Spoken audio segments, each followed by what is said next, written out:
तारीख है 4 जुलाई 2 जुलाई 2021, जमात छठी।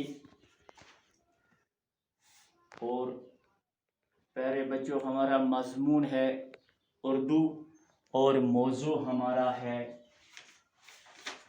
सेहत और सफाई। इस सेहत और सफाई के सबक का हमें दूसरा हिस्सा पढ़ना है। खुदा की अता की हुई नियामतों में पानी बड़ी नियामत है।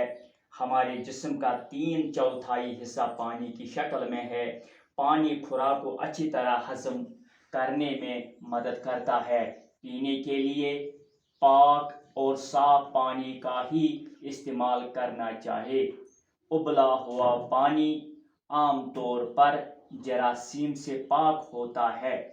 यानी जो दुनिया में जो पानी है वो 3 हिस्से पे फैला हुआ है और 1 हिस्से पे खुश्की है।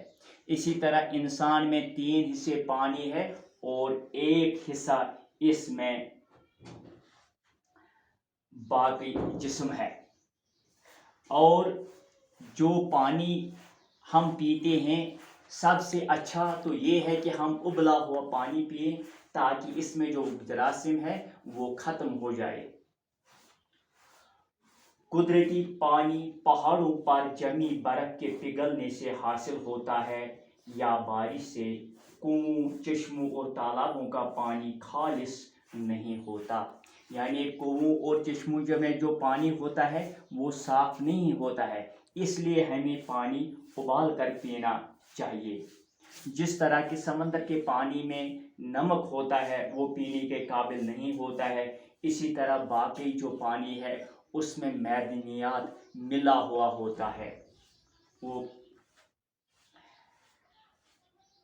इस पानी में मुख्तलिफ किस्म के मैदनियाती मादे शामिल होते हैं।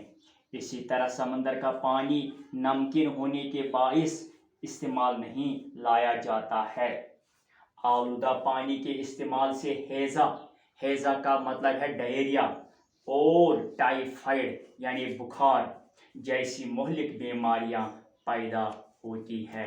यानी अगर हम पानी नासाफ इस्तेमाल करें तो इससे हैज़ा और टाइफाइड की जैसी मुहलिक बीमारियां होती है। इसलिए हमें सेहत के लिए साफ, खालिस और उबला हुआ पानी का ही इस्तेमाल करना चाहिए। बाकी वसलाम, कल हम इससे आगे पढ़ेंगे।